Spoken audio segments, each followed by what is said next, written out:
नमस्कार, आपका हमारे चैनल कथा वार्ता में स्वागत है।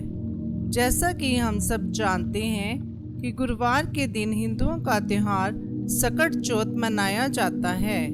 सकट चौथ का ये त्यौहार भगवान गणेश को समर्पित है। मान्यता के हिसाब से इस दिन चंद्रमा की पूजा लाभदायक मानी जाती है। इस दिन पूजा के साथ साथ जो चंद्र भगवान का दर्शन करता है उनकी कुंडली के सभी दोष खत्म हो जाते हैं। आइए इससे जुड़ी पुरानी कथा के बारे में जानिए। भगवान शंकर के पुत्र गणेश जी भी अपने पिता की तरह ही हैं। जब भी वे अपने भक्तों से प्रसन्न होते हैं तो उनके जीवन में खुशियां ही खुशियां भर देते हैं। तो वहीं अगर कोई गुस्से का शिकार हो जाता है तो जीवन को बेरंग कर देते हैं। एक बार कुबेर जी भगवान शिव और पार्वती जी के यहाँ अपने भोजन के लिए आमंत्रित करने कैलाश पर्वत पहुँचे, लेकिन शिव जी कुबेर जी की मंशा को समझ गए कि वह अपने धन का दिखावा करना चाहते हैं। शिव जी ने महत्वपूर्ण कार्य में उलझे होने के कारण मना कर दिया। पार्वती जी ने कहा, अगर उनके पति नहीं जाएंगे तो वे कैसे जा सकती हैं। तब शिव भगवान ने कहा कि उनके पुत्र गणेश जी उनकी जगह जाएंगे। जब गणेश भगवान वहां भोजन ग्रहण कर चुके तो उन्होंने कुछ मिठाइयाँ अपने ज्येष्ठ भ्राता कार्तिक के लिए ले ली और मुश्क पर सवार होकर निकल पड़े। रात के अंधेरे पर चंद्रमा की रोशनी चमक रही थी।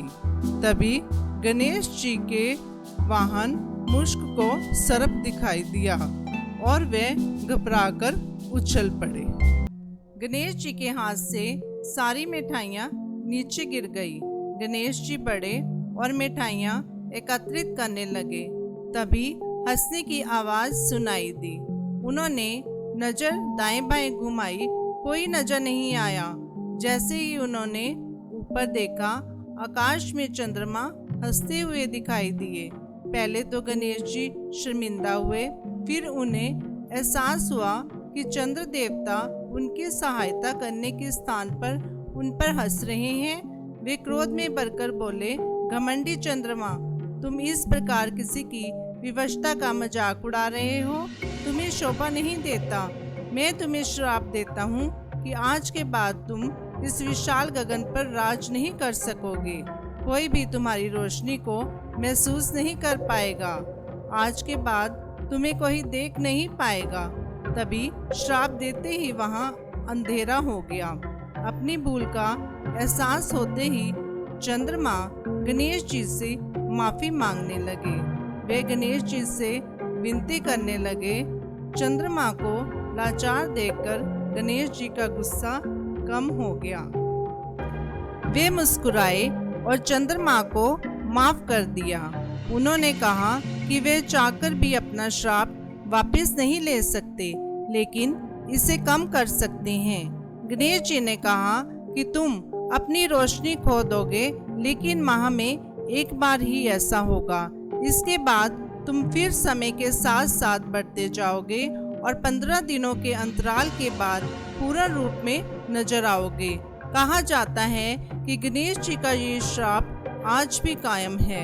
चंद्रमा आज भी धीरे धीरे कम होते हैं और माह में एक बार अपने पूर्ण आकार में आते हैं, जिसे हम पूर्णमासी के नाम से भी जानते हैं।